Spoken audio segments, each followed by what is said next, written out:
So huyo mama alikuwa anafanya vitu za maajabu, anajiongelesha peke yake. Sometimes unaamka asubuhi macho yake imeturn. Alichinja paka, akaweka kwa sufuria, akachemsha, akaniambia lazima utakula, upende usipende. Akaniambia utajionea, ninataka kukuambia utajionea. Hata hao wenye unajibeba tu huko na watoto, nitapendwanga tu shingo hivi.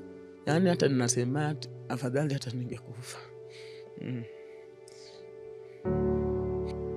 Hata huwa nasema ati angeniua mimi aniwachie watoto wangu.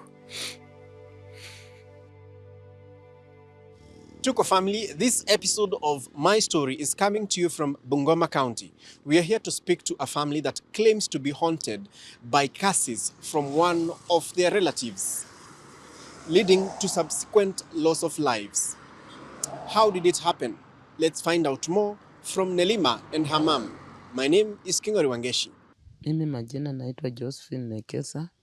Hapa ni Soisambo, Tongareni, mahali naitwa Nyange. Ndivyo. Nimeelezwa kwamba ulikuwa na watoto 9 lakini sasa wamebaki 4. Ni nini kiliendelea kwa wale wa kwanza 5? Mimi Mungu alikuwa amenijalia watoto mapacha mara 3, alafu na hawa mara 3 tena. Sasa wakati wa watoto wa kwanza walikuwa msichana na kijana. Hao watoto mmoja alikufa akiwa na mwezi mmoja, wakazika. Alafu mwingine msichana sasa mkubwa alikufa akiwa anakaribia kumaliza miezi 10. Nikakuja nikajifungua kijana mwenye ako huko kwa madam. Tena huyo naye tena aliponea chupu. Mtoto aligonjeka mpaka nikarushwa hivi na familia, lakini neema ilisimama. Mungu akanirudishia kijana yangu. Mungu akanisaidia, akanijalia, nikamlea. Mtoto sasa, watoto wenye wanamfuata sasa walikuwa mapacha 2. Nikapata hao mapacha. Sasa nilikuwa hao watoto walikuwa nyumbani huku na nyanya yao. Na nilikawa nimejifungua niko peke yangu kule kwa majani chai. Sasa huyu mtoto mdogo kwa mapacha mlongo huyu, nikawa nimekaa nje, nikasikia mtoto anapiga nduru. Kwenda kuchukua mtoto, kifua imejaa. Nikaita majirani, nikawaelezea, wakanisaidia kubeba hao watoto 2, tukaenda Nandi. Kufika Nandi, sasa mtoto anyonyi. Daktari akaniambia na wachungaji wenye nilikuwa naishi na shiriki nao, wakakuja wakaniangalia kwa wote, wakaniambia finya matiti ukipea mtoto. Nilikuwa nafanya hivyo kwa siku 3. Hawa ni wale ambao wako hai. Wako hai. Walikufa. Sasa ndio ninakuja sasa. Sasa nikafinya maziwa. Kufikia kesho asubuhi by saa 1, sikuelewa huyo mtoto alienda saa ngapi. Niliona tu daktari akitoka tu huko, akachukua mtoto na akamweka pale mahali penye watoto wachanga kama wamekufa anamweka pale. Na mama naye alikuwa amekuja huko. Baada ya huyo kumaliza miezi 3, hata huyu pia angekufa. Nikawa tumetoka kazi na maji kwa kambi hakuna. Sasa penye tunachota maji ni kama kutoka hapa na kwa huyu jirani. Kaenda nikaleta maji. Nikaona mtoto wa jirani anakimbia. Ananiambia moto imeshika watoto. Moto imeshika watoto. Mimi kukimbia kwenda kupata. Huyu alikuwa amelala hivi kwa miguu. Na huyu mwingine sasa alikuwa amelalia kando kwa sababu huyu ananyonya, huyu anyonyi, kijana ako chini analala chini. Nikapata moto iko kwa mtoto na imefika kiwango hii. Huyo mtoto akakufa hivyo. Maneno ikatokezea karibu nifungwe, lakini wachungaji walinisaidia maombi, wakanisaidia.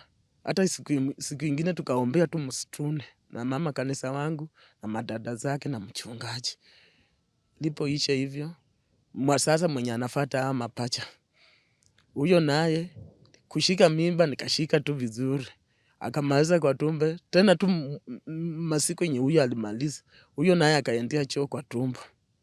Sasa huyu alikuwa mzuri akuendea choo kwa tumbo.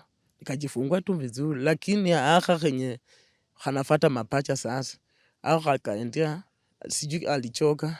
Kwa vile daktari alisema huyu mtoto alishachoka, uende Nandi, uende ufanyiwe operation. Sasa nilipoenda mara ya kwanza nikakataa. Wakatuma mzee kambi akakuja akaniambia, inafaa manager amesema uende Nandi kwa hospitali, alafu manager mwenyewe amesema atakuja kukuona. Hata daktari mwenye alinifanyia operation akawa ametoka amefika Kamkuyu.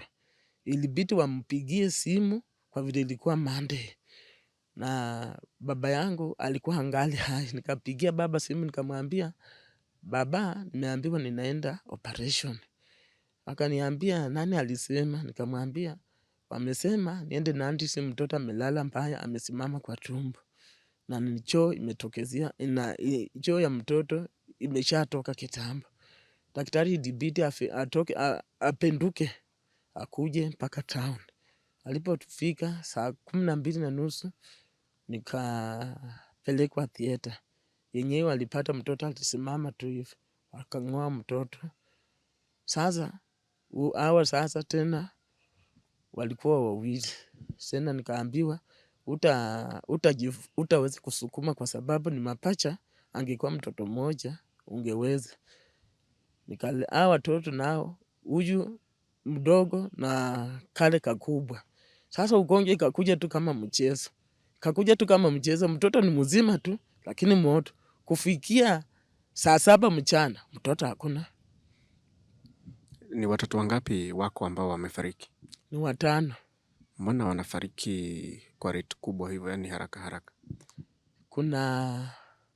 Kuna ukoo wangu, yani huyu ni ndugu ya mama. Kuna wakati nilitoka Nandi, nilikuwa nimepigiwa simu na mama akaniambia yeye ni mgonjwa. Sasa nilipofika akaniambia nimnunulie sukari kilo 3 na unga ngano, alafu na maziwa 5 lita. Nikamwambia mimi Nandi si hata kazi hakuna. Na vile kazi hakuna, na sina transport ya kunirudisha huko. Hata mama akamueleza akasema, mtoto amekuja tu kuniona na anarudi huko haraka, masiku zake zimeisha. Akaniambia utajionea, ninataka kukuambia utajionea. Hata hao wenye unajibeba tu huko na watoto, nitapendwanga tu shingo hivi. Aliniambia hivi. Hata siku ingine huyu akaniuliza mama, kwani ameongeaje? Akasema akarudia mara 3. Akasema nitapendua tu shingo hivi. Na alikuwa anafanya tu hivi. Mtoto unamshika tu hivi, mkubwa wangu. Namshika tu hivi. Muda yenye mmekuja hapa sina mtoto. Mtoto amekufa. Na kwani alikuwa na ulimi mzito aje ama alikuwa anatumia nini? Alikuwa ameenda kwa Illuminati. Hata kuna wakati ndio huyu mwenye alizaliwa na aka kenye kako walikuwa wamenitoa mimi, huyo marehemu na huyu. Sasa wakawa wametangaza ati after mimi ni hao watoto sasa wenye walikuwa wamebaki. Wewe ulikuwa umeolewa? Nilikuwa sijaolewa. Ni yeye peke yake anafanya hayo mambo ama ni kuna mwingine kwa familia? Na saizi ako wapi huyo anko yako? Huyo anko yangu ni pale tu miti mbili hapa. Umeona mahali penye wanatengenezea viti? Hapa si mbali ndio mfike kwa Soi Sambu. Hapa kwa miti hapa ni shamba yenye nafuatia tu, ni neighbor hapa hivi. Ako hai? Ako hai. Ushaienda kumuona, kumuongelesha ama familia ikamuongelesha? Familia walijua, lakini hata mimi akiniona tu hivi ni matusi yenye hata itakikani mtu aambie mjomba yake. Ikiwa hata akiona tu huyu hapo nyuma alikuwa akiona huyu mtoto nimemtuma huko miti mbili ama nimemtuma soko, atatusi tu au tabia mbaya, paka hata wakati mwingine nikawa nimetuma watoto brigadia kule. Alipoona tu watoto wacha aanze kulaani, akitusi watoto tabia mbaya, hata yenye siwezi kuongelea. Yeye ako na familia? Yeye ako na familia, hata msichana yake huko Nandi. Vifo vya hao watoto wako 5 vimekuathiri namna gani kwa akili? Yani hata ninasema afadhali hata ningekufa.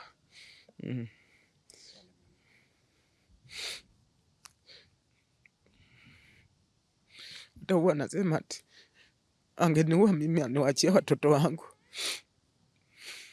Na yote ilitokana tu na shopping. Ilikuwa tu ni shopping. Hata wakati ingine akaambia kijana, huyu alikuwa mchanga, akaambia kijana nimpe pesa, na alikuwa kadogo. Akaniambia mama, usipeane pesa. Asi akaangalia mtoto vibaya sana, alimwangalia vibaya, akamkata macho. Alafu nikaambia mtoto, enda chukua shilingi 50 umupe. Unajua hizo pesa alinifunga. Kuna mahali nilikuwa nikienda maombi, wananiambia mjomba yako alikufunga pesa, hutawahi shika pesa. Lakini nikaenda kule Kaimosi, ilibidi niende Kaimosi. Nikaenda, kuna mzee huko, kuna jirani tulikuwa tunafanya na yeye, kanipeleka huko, wakafuruti hizo pesa, ndio ndiposa nikaanza kushika kwa pesa. Ungetaka usaidizi gani mama? Mimi mwenyewe sina mahali pa kuishi. Hata ni huyu mtoto tu ndio huwa anang'ang'ana. Hata ni Neema tu, pia yeye angechomeka kama ule mtoto mwingine. Huyu ndio anang'ang'ana tu, anang'ang'ana, hana kazi, hajaenda shule. Yeye mwenyewe ndio huwa anang'ang'ana, ananitumia pesa ndio nilipe rental. Asante. Kwa majina naitwa Edna Nelima. Nimezaliwa hii Bungoma County, na mimi hapa ndio kwetu. Niko na mtoto mmoja wa 3 months. We should start by congratulating you. Congratulations. Thank you. Familia yako namna gani? Iko namna gani? Familia yangu kwa like firstborn ni boy, but hiyo si firstborn, yani tuko 4 wenye tuko hai, kuna 5 wenye walipass. Sasa sisi ni wa nyuma, wa mbele I mean, wa kwanza walikufa. Sasa firstborn ni boy, alafu mimi ndio secondborn, alafu kuna thirdborn msichana, alafu lastborn ni dem. Yeah. Wako wapi? Firstborn huyo boy anafanya kazi, ako kwa boma ya mtu, analindia mtu boma, but analipwa 3K. Na amefanya kwa hiyo boma like 6 years. Na hata si kazi tu ya kulinda boma peke yake, ni ile anachunga ng'ombe, anaenda shamba. Hiyo boma ni kubwa, mwenye hiyo boma ni principal, ni boma kubwa sana. Sasa yeye ndio anafanya kila kitu kwa hiyo boma. Sasa mimi ndio na take care madhe. Mimi ndio kila kitu. Hata hapa mahali tuko ni rental, na tunalipa 800 shillings per month. Wenzako au wenye wako nyuma yako wako wapi? Mwenye ananifuata sasa, huyo ni thirdborn, anasomeshwa tu na mtu, ni kama familia but ya umbali, yeye ndiye anamsomesha. Alafu lastborn ako grade 8, anasoma tu hapa around. Ako na madhe huyo, lakini ule thirdborn hayuko hapa around. Sasa tuingie kwenye story yako. Inaanzia wapi? Life yangu inaanzia hapo pali my mom alikuwa anafanya kazi Nandi Hills. Hiyo wakati nilikuwa mdogo, kazi ilikuja ikaisha. Hapo nilikuwa nimeingia sasa class 5, ndio kazi yake ilikuja kuisha. Kazi kuisha sasa, my mom akaamua kunipeleka kwa beshte yake around hapo Nandi Hills, kwa kampuni tu, kwa estate fulani hapo hivyo. Nikaenda nikaishi na yeye juu aliona kukuja na mimi huku ushago, na huku hivi hakuna vile nitasoma. Sasa akaona heri aniache kwa beshte yake mama tu, na huyo mama naye alikuwa na watoto 5, alafu plus mimi nikaongezeka nikawa wa 6. So nikaishi kwa huyo mama nikisomea tu hapo around. Jio bado tu ndio ilikuwa shule nilikuwa naenda, hata tukiwa na madhi kama bado kazi ijaisha. Sasa nikasoma nikitoka kwa huyo mama nikienda shule, but kwa huyo mama life haikuwa rahisi. Life ilikuwa ngumu, hata food kupata, hatukuwa tunapata food. Yani tulikuwa tukipata food kiasi, kwa mfano kama ugali, akipika ugali, alikuwa anaweka kwa sahani, alafu anaweka chini, anatupakulia kila mtu mboga kwa sahani. Sasa alikuwa anakatia tu mdogo, mtoto wake mdogo, anamkatia chakula yake, kama ni ugali anamkatia, alafu sisi anatuambia tung'ang'anie. So tulikuwa tunaishi kwa hiyo maisha ya kung'ang'ania ugali. Kama umepata yako, unashukuru, na usipopata utalala hivyo mpaka asubuhi. Ndio mtu akipata yake unajua anatemea mate ndio mwingine asimnyang'anye. Yeah. Mnang'ang'ania ugali. Tulikuwa tunang'ang'ania juu ilikuwa kidogo.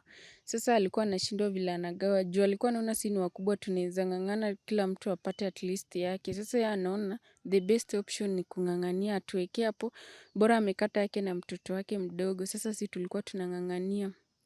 Sometimes unajipata umekosa kabisa, unalala hivyo. Sometimes ukipata, unashukuru Mungu hata kama ni kidogo kabisa. Na tuliishi kwa hiyo maisha. Hiyo ndio ilikuwa mtindo yani. Kila siku ikuwe sapa. Hiyo ndio sasa tulikuwa tunaishi. Tukijua hata lunch huko hatukuwa tunakula. Ukienda shule asubuhi mpaka jioni ndio uone chakula. Nikaishi kwa huyo mama. Ikafika mahali akachoka na mimi juu my mom akitoka huko akikuja huku kwao. Unajua alikuja kwao si ati ako na kwake. Hana shamba, hana nyumba. Sasa akitoka huko na pesa yenye alikuwa analipwa huko ilikuwa kidogo. Hangesema akuje anunue shamba ama akuje arent nyumba, ilibidi arudi tu akae na mama yake. Sasa mamangu sasa si vile alikuja hakuwa anapiga simu juu hata hakuanga na simu. Huyo mama vile aliona amekaa na mimi, my mom hapigi simu. Akaniambia sasa itabidi mimi nimeenda kwa relative alikuwa hapo around tu. Huyo relative alikuwa wanaitana na mamangu kama makazi. Huyo mama akaniambia yeye naona hapo kwake kuna mashida, kitu nitafanya itabidi niende kwa huyo relative wa mamangu sasa. Niende niishi na yeye. Hapo sasa nilikuwa nimekaa kwa huyo mama nimesomea hapo kama 2 terms. Nikaenda nikaelezea my aunt, nikamwelezea mama fulani mwenye mama aliniacha huko ameniambia nikuje nikae na wewe hapa nimalizie hapa 3rd term. Nikuje niishi na wewe. Na huyo my aunt naye kusikia hivyo alikubali lakini shingo upande. Akaniambia juu huyo naye alikuwa amekataa kabisa. Akaniambia sasa uende lete vitu uishi hapa hivi kwangu ukisomea hapa hivi. Nikaenda nikabeba manguo nikakuja nikaenda kwa huyo my aunt nikakaa hapo nikasomea 3rd term ikaisha kufunga shule. My aunt akaniambia sasa nataka niende nikuje ushago huku pahali mama wako. Juu bwanake amekataa. Na saa hizo uko class gani? Hapo sasa nilikuwa nimeingia class 6. Yeah. Nikamwambia aunti si uniache tu nikae na wewe, akaniambia hapana. Bwanangu amekataa, amesema hawezi akalea mtoto mwenye si wake, itabidi tu umeenda pahali mama wako, uende tu ukae na mama na shosh. So akanipandisha gari, wakanileta mpaka home. Juu nilikuwa ni ameelezea conductor amepeana namba, wakifika mahali fulani wapige simu. Ndio yeye sasa aseme wanipandishe kwa gari fulani. Hivyo mpaka nikafika home. Nikakaa, hiyo sasa tulikuwa tumefunga Disemba. Shule ikifunguliwa nikakaa home nikaona hakuna vile naenda shule na mimi nilikuwa sana natamani kusoma. My mom hana kazi na unajua ushago huku lazima utafute vibarua tu ndogo ndogo ndio at least uweze kujilisha na matumizi ndogo ndogo.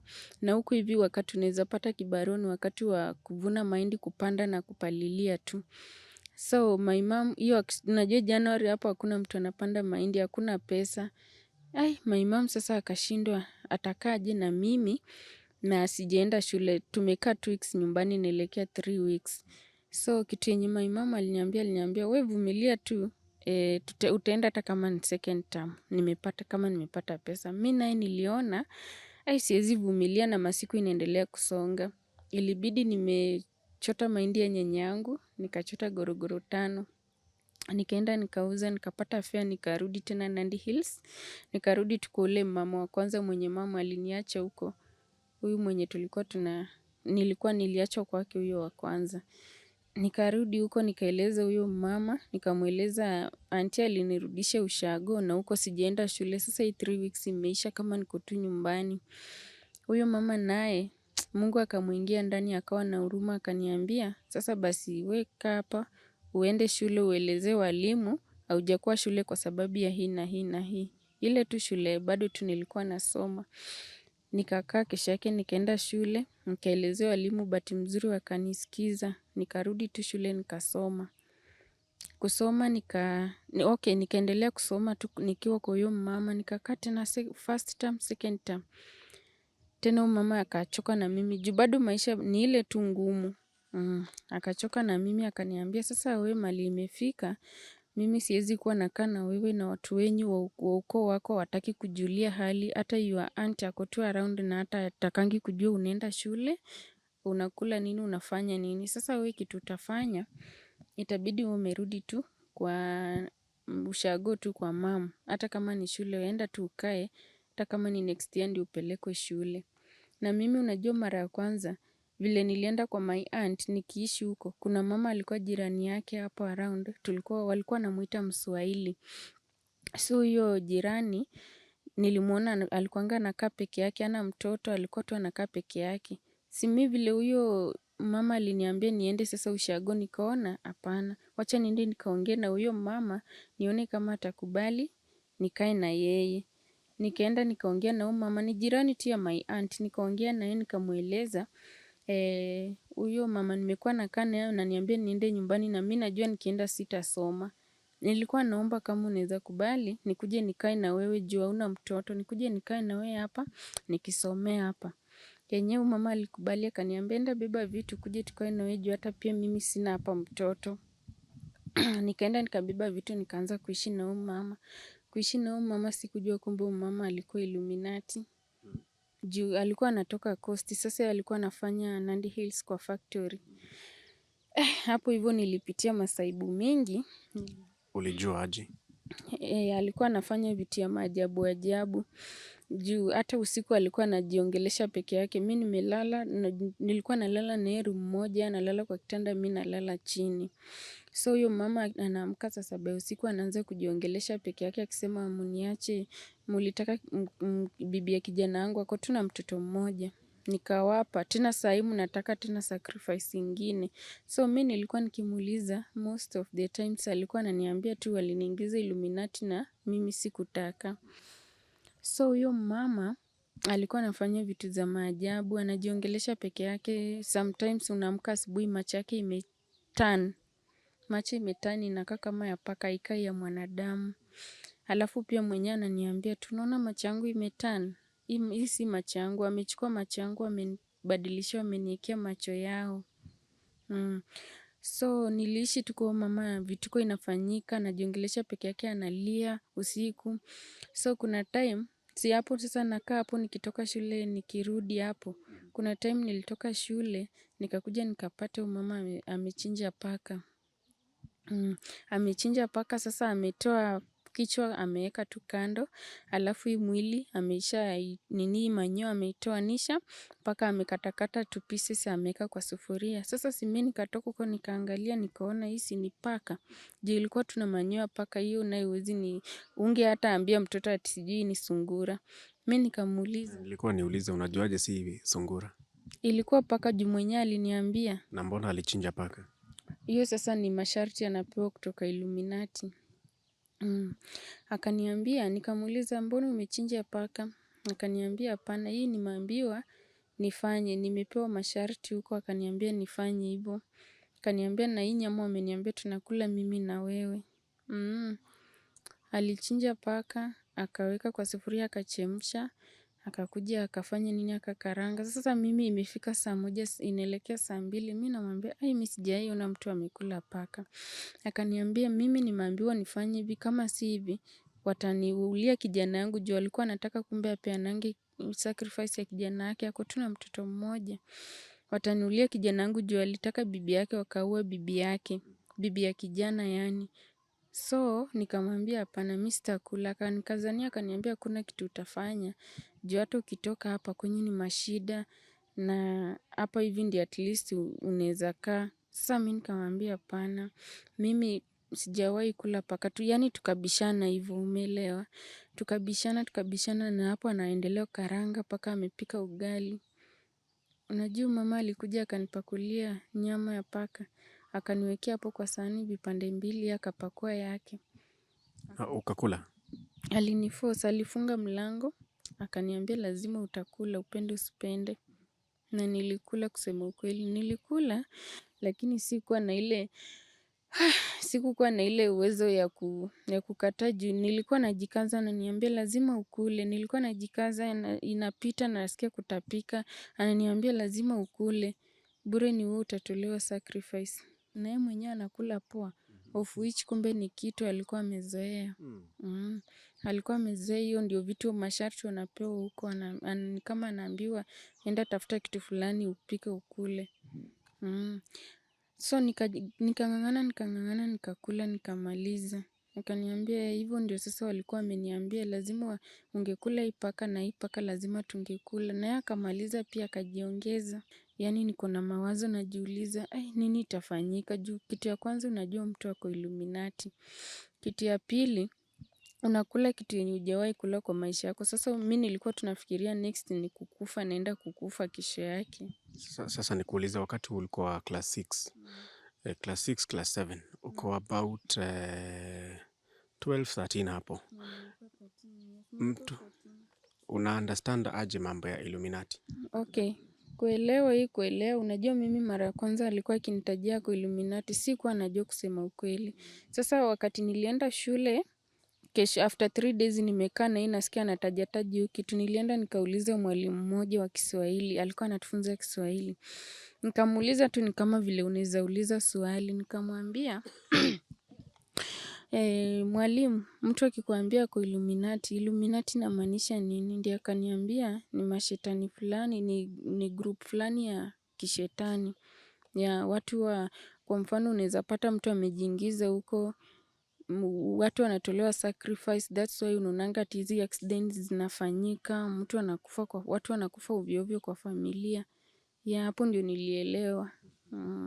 Ulikaa kwake muda gani na ulitoka namna gani? Na kuna vitu zingine za maajabu alikuwa anafanya?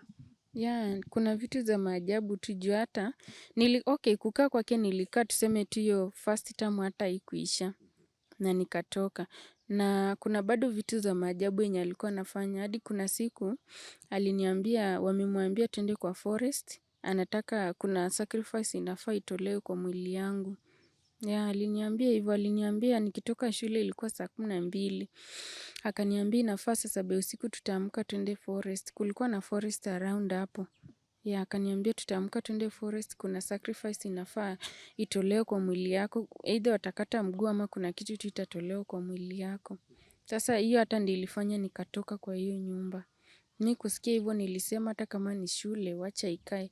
Juu nimeona life yenye mamangu ameishi. Sasa mimi naye siwezi jiingiza kwa vitu sielewi.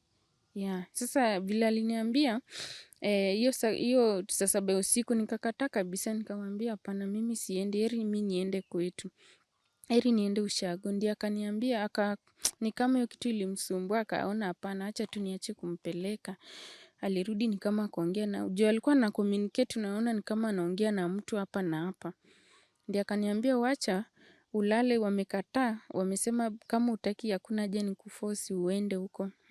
Nikalala kesho yake vile ilifika, juu nakumbuka ilikuwa Friday. Sasa Saturday yake vile ilifika hivi tulikuwa tumebakisha kama 1 week kufunga shule.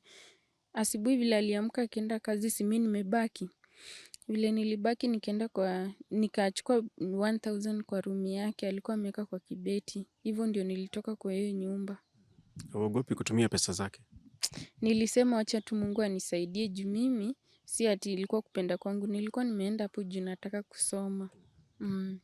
Sasa ulipotoka huko ulienda wapi na maisha ilikuwa namna gani? Nilitoka huko ilibidi nirudi tu huku hivi Bungoma, pali mama wako. Nikarudi Bungoma. Nilikuja tu juu najua sasa nimeishi nikitravel yani juu ya mashida yani ati naenda huko shule. Nikakuja nikatravel nikafika kwa nyanya. Nikaelezea mama masaibu yenye ilinipata kwa hiyo boma. Sasa mama akaniambia weka hapa, juu tulikuwa tunafunga shule, akaniambia weka hapa, juu hata wanafunga shule, uvumilie next year, ndio tutaona vile tutafanya. Hapo naye nilikuwa naelekea class 7. Ndio walifunga shule, nikakaa huko hadi Disemba ikaisha, nikakaa yani huku ushago Disemba ikaisha, vile Disemba iliisha tena hakuna kuenda shule. Mama naye tena alikuwa na rafiki yake mwingine huko Nandi Hills. Alikuwa mama tu anajieza, alikuwa amenunua plot estate.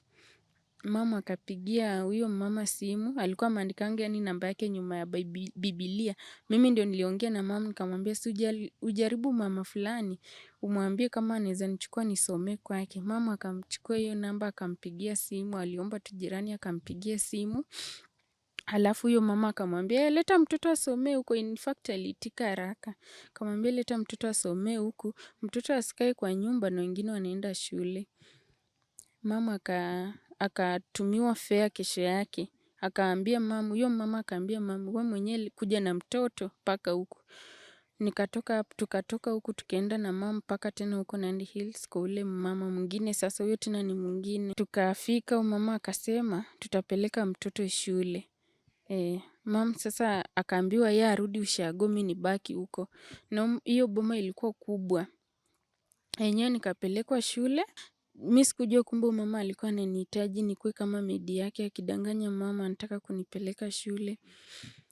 So wakati yenye mama alitoka tu hivi, mimi nilipelekwa shule, ndio nilinunuliwa tu uniform tu ya soko nikapelekwa shule. After nimetoka jioni yake, sio siku tu ya kuripoti, nikatoka jioni, nikarudi kwa huko sasa kwa huyo mama. Kufika huyo alikuwa na msichana yake ni mlemavu, alipata accident. Sasa msichana huyo mama akaniambia hapa umekuja lakini si kusoma tu, hapa umekuja pesa yenye utakuwa unafanyia hapa kazi ndio itakuwa inalipwa fees. Sasa wewe kuanzia leo utakuwa unaamka saa 9 usiku, unafua, unaosha vyombo, unapanguza, na hiyo nyumba ilikuwa kubwa, unaanza kupanguza unamaliza na 1 hour. Juu kuna jikoni kando na nyumba kubwa tu kando. Unapanguza nyumba, ukishapanguza uweke maji ya kuoga. Yani hiyo ni masharti naambiwa. Uweke maji ya kuoga kwa sufuria kubwa kabisa. Juu hiyo boma ilikuwa boma ya watu 12. Uweke maji ya kuoga, alafu uhakikishe nimeoga na umepika chai ndio uende shule.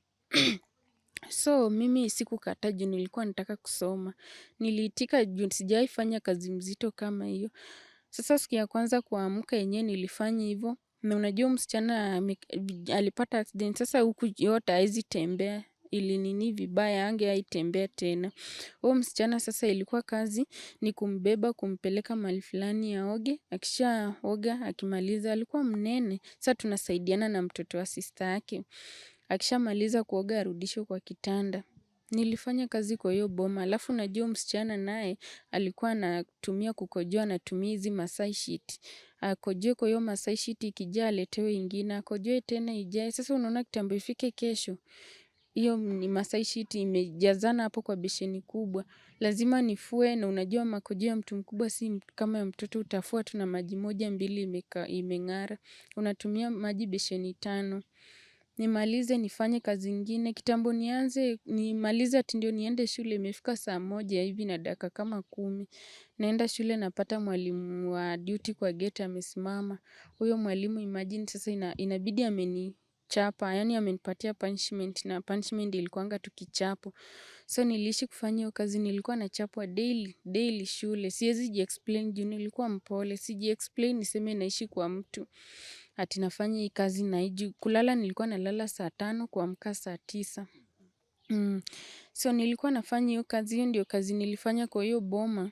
Na dakika ya mwisho mama alikuja akanifukuza kama mbwa. Yani wasichana wake ndio walikuwa na control hapo. Sasa msichana wake kumbe aniambia wamepata maid mwingine. Hapo tulikuwa tumefunga first term, tumefunga second term. Akakuja akanifukuza kama nataka kuingia third term. Akaniambia juu nilikuwa ninatoka shule napewa paka maziwa 10 lita, walikuwa na mang'ombe za kukama. Nilikuwa natoka shule napewa maziwa, naambiwa niende niuze. Naenda nauze hiyo maziwa. Maziwa isipoisha ukirudisha maziwa, juu nilikuwa naenda door to door.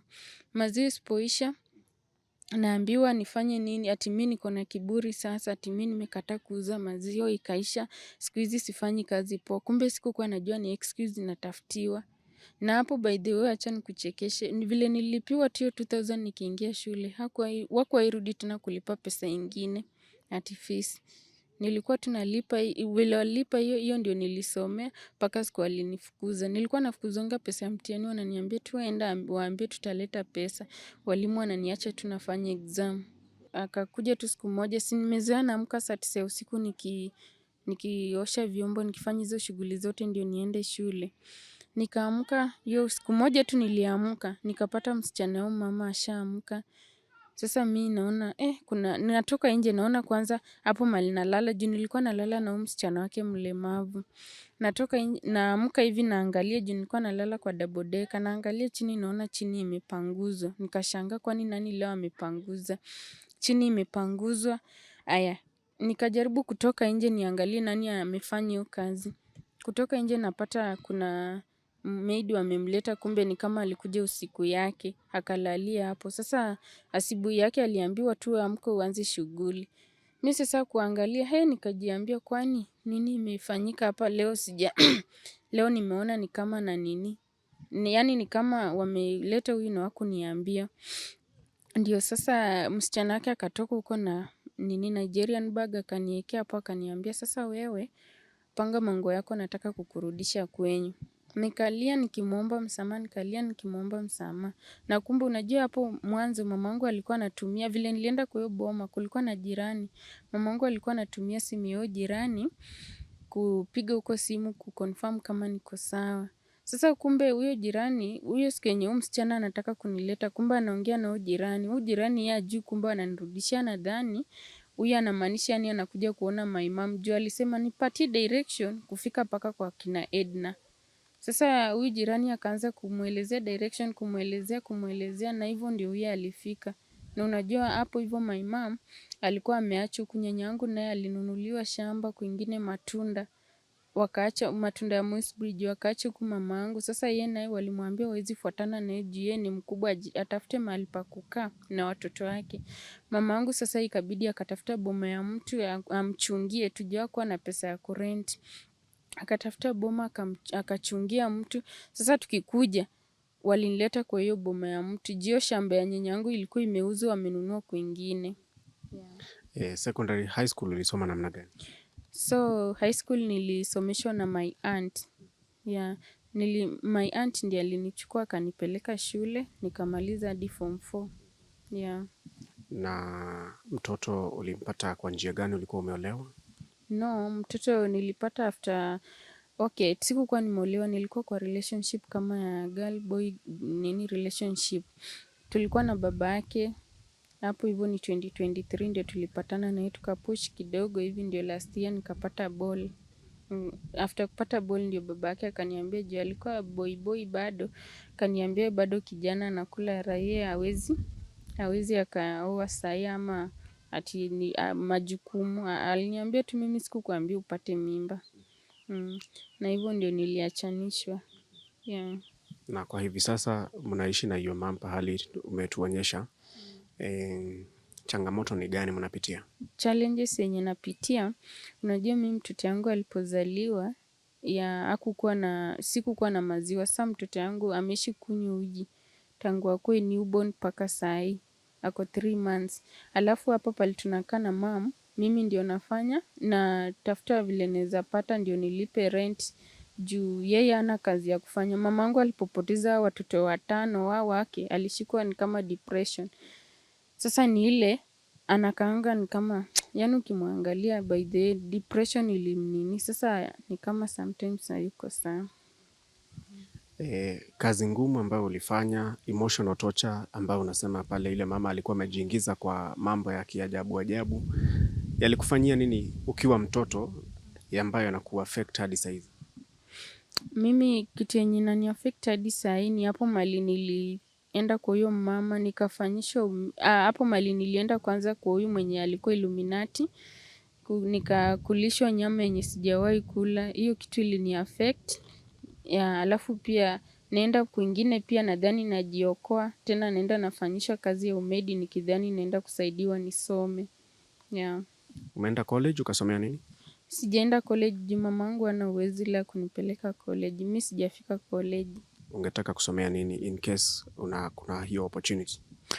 In case kuna opportunity naweza penda kufanya hotel and management.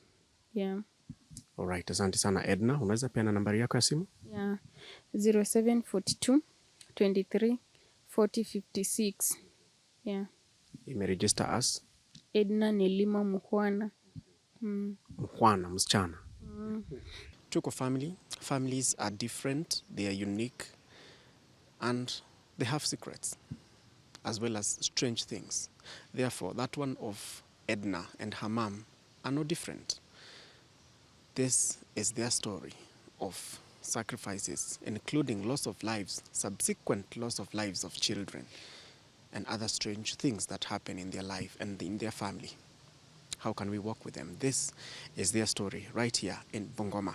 My name is Kingori Wangeshi. Thank you so much for watching. Until next time, God bless.